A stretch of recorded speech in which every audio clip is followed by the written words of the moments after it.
So hello everyone, welcome to the channel. आज की इस वीडियो में हम रीजनिंग के इंपॉर्टेंट क्वेश्चन सॉल्व करेंगे, जो questions mainly SSC GD, CHSL, MTS, CGL, CPO, railway exams like RRB, NTPC, group D, banking exams और ऐसी कई कॉम्पिटिटिव एग्जाम्स में पूछे जाते हैं। अगर आप किसी भी कॉम्पिटिटिव एग्जाम की तैयारी कर रहे हैं जिनमें रीजनिंग पूछी जाती है, तो ये वीडियो आपके लिए बहुत यूज़फुल और इन्फॉर्मेटिव होने वाला है। तो चलिए वीडियो को स्टार्ट करते हैं। यहाँ पे आपको इस क्वेश्चन में मिसिंग नंबर फाइंड करना है, ठीक है। या तो इस क्वेश्चन में आपको पैटर्न कुछ ऐसा मिलना चाहिए या तो फिर ऐसा मिलना चाहिए। अगर इधर कोई संबंध नहीं मिले यानी कि इधर मिलेगा, ठीक है। तो हम पहले इधर करके देखते हैं। देखो, अगर हम 10 में से अगर -3 करते हैं तो हमको क्या मिलता है? 7। अब यहाँ पे 14 है, यानी 7 का अगर 2 में मल्टीप्लाई करेंगे तो हमको 14 मिलेगा, ठीक है। उसी प्रकार से हम यहाँ करके देखते हैं, क्या पता हो जाए। तो अगर 49 में से 15 माइनस करेंगे तो हमको क्या मिलेगा? 34, ठीक है। अब 34 में 2 का मल्टीप्लाई करना है। अगर 34 में 2 का मल्टीप्लाई करेंगे तो 4 2 जा 8 और 3 2 जा 6, 68 बिल्कुल मिला, यानी कि यही पैटर्न चल सकता है। तो अगर अपन 33 में से -19 करते हैं, है ना, तो हमको क्या मिलेगा? 14। अब 14 में 2 का मल्टीप्लाई, यानी कि 4 2 जा कितना हो जाएगा? 8, 2 1 जा हो जाएगा 2, यानी कि क्वेश्चन का आंसर क्या आया है? 28। तो 28 यहाँ पर आना चाहिए, ठीक है। तो 28 हमारा आंसर हो जाएगा। अब नेक्स्ट क्वेश्चन पे चलते हैं। क्वेश्चन नंबर 2 हमारे सामने है, 1 के विपरीत संख्या क्या होगी, है ना। ये डाइस का क्वेश्चन है। तो आपको बताना है कि 1 के विपरीत यानी कि 1 के अपोजिट में, 1 के अपोजिट में कौन सा नंबर होगा, आपको बताना है। तो सबसे पहले ऐसे क्वेश्चन में हम क्या निकालेंगे? कॉमन निकालेंगे। कॉमन आपको पहले 2 डाइस में देखना है। इसमें आप देखोगे तो 1 आपको कॉमन नज़र आ रहा होगा, ठीक है। अब दूसरा स्टेप क्या होगा? अगर 1 कॉमन है तो अब हम क्या करेंगे ना कि 1 से इसको क्लॉकवाइज घुमाएंगे तो ये इधर जाएगा, इसको भी किधर घुमाएंगे? इधर। तो अगर इसको क्लॉकवाइज लेके जाएंगे तो पहले तो 1 आएगा, क्योंकि 1 कॉमन है तो हम पहले 1 लिखेंगे। उसके बाद इधर घूमेगा तो कौन है? 6। उसके बाद कौन सा आ जाएगा? 3। उसी प्रकार यहाँ पर 1 है तो 1 पहले आएगा, उसके बाद 2 आएगा, उसके बाद 4 आएगा, ठीक है। यहाँ से हमको ये पता चलता है कि 4 के अपोजिट में 3 है, 2 के अपोजिट में 6 है ना। अब यहाँ पे हमको, लेकिन क्वेश्चन में क्या पूछा हुआ है कि 1 के विपरीत संख्या क्या होगी, ठीक है। 1 के विपरीत, अब यहाँ पर दोनों कॉमन आ गए तो कैसे करेंगे? यहाँ पे अपने को क्या पता है कि 6 जो है, 6 फेसेस आपको डाइस में दिखते हैं, ठीक है। एक पास में कितने फेस होते हैं? 6 फेस होते हैं, ठीक है। अब यहाँ पर आपको क्या क्या दिख रहा है? 1 भी है, 2 भी है, 3 भी है, 4 भी है, 6 भी है। यहाँ पे कौन सा नंबर नहीं है? वो है 5। तो 5 जो है वो 1 के क्या हो जाएगा? अपोजिट हो जाएगा। तो 5 हमारा आंसर हो जाएगा, ठीक है। नेक्स्ट क्वेश्चन पे चलते हैं। क्वेश्चन नंबर 3, ये एक नंबर एनालॉजी का क्वेश्चन है, ठीक है। तो इसको कैसे करेंगे? तो यहाँ पे आपको 6 दिख रहा है और 96, ठीक है। तो अगर अपन 16 का मल्टीप्लाई 6 के करेंगे तो हमें 96 मिलेगा, ठीक है। अब यहाँ से हम क्या करेंगे? उसी प्रकार यहाँ 10 के साथ होगा, ठीक है। तो हम 16 का मल्टीप्लाई 10 से करते हैं तो हमको 160 मिल रहा है, ठीक है। यानी कि ये तरीका गलत हो जाएगा, ठीक है। तो कैसे करेंगे? यहाँ पे अपने को दिया क्या है? 6:96 प्रोपोर्शन 10:?, ठीक है। ये हमारा क्वेश्चन है। अब देखो हो क्या रहा है, अगर हम 6 का मल्टीप्लाई करते हैं 3 से, ठीक है, तो 6 3 से कितना हो जाएगा? 18, ठीक है। अब 18 में से 2 माइनस करेंगे तो हमको 16 मिलेगा, ठीक है। अब 16 का 6 से क्या हो जाएगा? मल्टीप्लाई, तो 16 6 क्या हो जाएगा? 96। उसी प्रकार यहाँ करके देखते हैं। अगर इसका मल्टीप्लाई 3 से करेंगे तो हमको क्या मिलेगा? 30। 30 में से 2 माइनस करेंगे तो मिलेगा 28 मिलेगा, ठीक है। 28 मिलेगा। अब 28 का मल्टीप्लाई हम करेंगे 10 से तो हमको क्या मिलेगा? 280, यानी कि 280 हमारा क्या हो जाएगा? आंसर। क्वेश्चन नंबर 4 क्या दिया है कि ए सी का पिता है। क्या है? ए सी का पिता है। तो ए जो है वो मान लो कि क्या है? एक मेल है, ठीक है। ये कौन है? पिता। किसका पिता है? सी का, ठीक है। लेकिन सी उसका बेटा नहीं है, ठीक है। लेकिन सी जो है वो उसका बेटा नहीं है। अब बेटा नहीं है तो हो सकता है कि बेटी हो, ठीक है। लेकिन है तो उसका ही बेटा या बेटी। तो अब वो बोल रहा है कि बेटा तो है नहीं, यानी कि बेटी होगी फिर, ठीक है। अब आगे क्या बोल रहा है कि ई सी की बेटी है, ठीक है। ई क्या है? सी की बेटी, यानी कि इसकी भी बेटी कौन है? ई सी की बेटी है। अब यहाँ पर आगे बोला है कि एफ ए का जीवन साथी है, ठीक है। ए यहाँ पर ये है जीवन साथी, यानी कि उसकी वाइफ हो सकती है, ठीक है। तो ये कौन है? उसकी पत्नी है। अब बी सी का भाई है, ठीक है। बी जो है वो सी का क्या है? भाई है, यानी कि ये मेल है। ये कौन है? इसका भाई है। डी बी का बेटा है, या अब इसका कुछ सेंस ही नहीं है, ठीक है। हमको क्वेश्चन में क्या पूछा गया है, पूछा क्या गया है ना, उस पर ध्यान देना है। एफ का बेटा कौन है ये पूछा गया है। तो यहाँ से आपको सीधा पता चल रहा है कि जो एफ का बेटा है वो कौन हुआ? बी हुआ, ठीक है। तो बी यहाँ से हमारा आंसर हो जाएगा। जो पूछा गया है उस पर ज़्यादा फोकस करना है, बस वही बनाने की कोशिश अपने को करना है, ठीक है। इस प्रकार से आसानी से आपका क्वेश्चन सॉल्व हो जाएगा। अब नेक्स्ट पे चलते हैं। क्वेश्चन नंबर 5 आप देख सकते हो, ये एक नंबर सीरीज़ है, ठीक है। ये नंबर्स आपको दिए हैं, यहाँ पे क्या आएगा अगला नंबर आपको बताना है।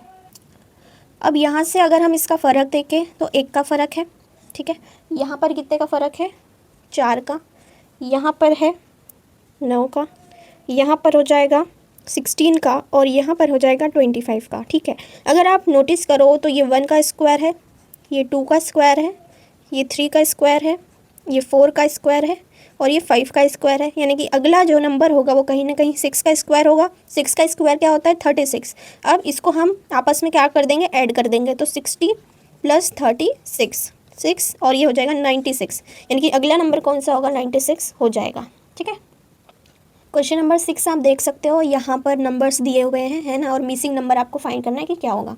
तो देखो, अगर आप इसको ध्यान से देखो तो 9 को अगर मैं 8 + 1 लिखूँ तो क्या ये 2 का क्यूब हो जाएगा, ये क्या हो जाएगा, 2 का क्यूब हो जाएगा। उसी प्रकार अगर आप 28 को 27 + 1 लिखोगे तो क्या ये 3 का क्यूब हो जाएगा, ठीक है।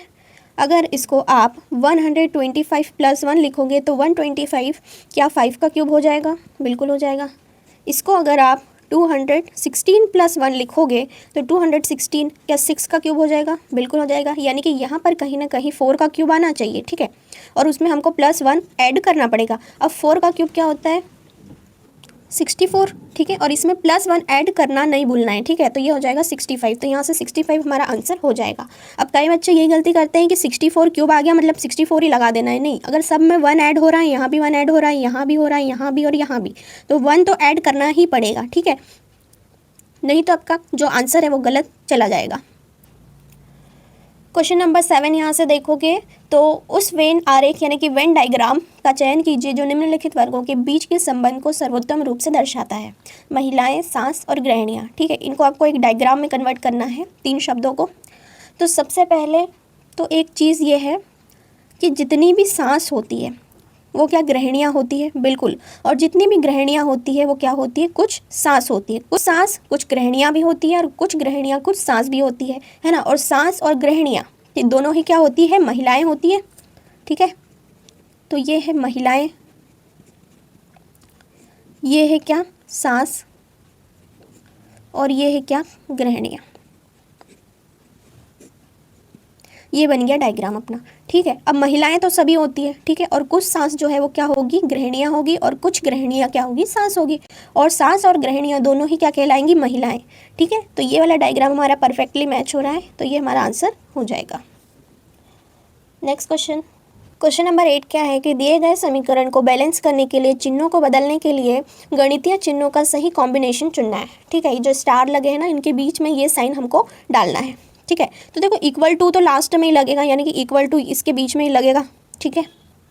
तो देखो इस प्रकार के क्वेश्चन में ना सबसे पहले तो आपको डिवाइड देखना है, ठीक है। सबसे बड़ा क्या होता है, डिवाइड। तो डिवाइड देखेंगे, डिवाइड आप कहाँ पे लगा सकते हो, है ना, कहाँ डिवाइड हो रहा है, यहाँ पे डिवाइड है, कहाँ पे, चौथे नंबर पे, यहाँ पे, इन दोनों के बीच में। तो क्या 5 6 से डिवाइड हो जाएगा, नहीं होगा। यहाँ पर है तीसरे नंबर पे, यानी यहाँ पे क्या 4 5 से डिवाइड हो जाएगा, नहीं हो सकता। यहाँ पे देखेंगे, यहाँ पे क्या 18 12 से डिवाइड हो जाएगा पूरी तरह, नहीं होगा, ठीक है। तो हमारा ऑप्शन कौन सा हो जाएगा, डी। अगर आप करके देखो तो देखो, अपने को क्या है ना कि थोड़ा सा स्मार्ट तरीके से काम करना है ना, अपने को टाइम वेस्ट नहीं करना है अपना, क्योंकि एग्जाम में समय बहुत कीमती होता है, ठीक है। इसीलिए देखो इसको करके देखेंगे तो 18 + 12 यहाँ है, ठीक है। फिर है डिवाइड, फिर है 4, फिर है मल्टीप्लाई बाय 5, फिर है +6 = 39, ठीक है। तो ये पूरी तरह सॉल्व हो जाएगा। क्यों हो जाएगा, क्योंकि यहाँ पे 12 जो है वो 4 से आराम से डिवाइड हो जाएगा, ठीक है। 4 3 कितना होता है, 12। तो ये डिवाइड आसानी से हो जाएगा। बस यही ट्रिक है ऐसे क्वेश्चन को सॉल्व करने की। अगर हम वैल्यू पुट कर करके देखते तो जन्मों जन्म बीत जाएंगे पर क्वेश्चन सॉल्व नहीं होगा, ठीक है।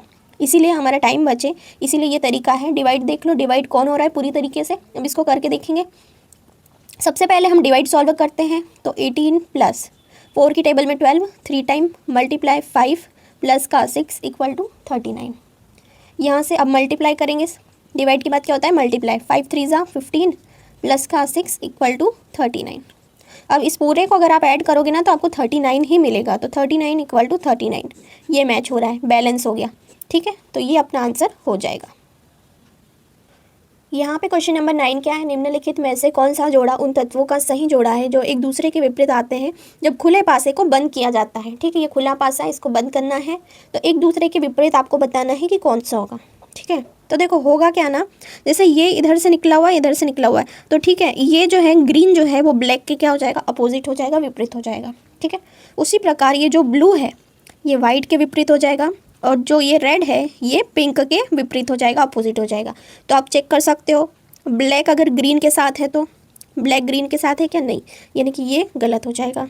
अब यहाँ पे आप देखोगे रेड पिंक के साथ होना चाहिए, रेड पिंक के साथ है क्या, नहीं, वाइट के साथ है, तो ये भी आंसर गलत हो जाएगा। अब यहाँ पे देखो ब्लू वाइट के साथ होना चाहिए, ब्लू वाइट के साथ है, बिल्कुल है, तो ये हमारा आंसर हो जाएगा। ठीक है, ब्लू जो है वो वाइट के क्या है, अपोजिट है। तो इस प्रकार से ये क्वेश्चन करना है। अब नेक्स्ट क्वेश्चन पे चलते हैं।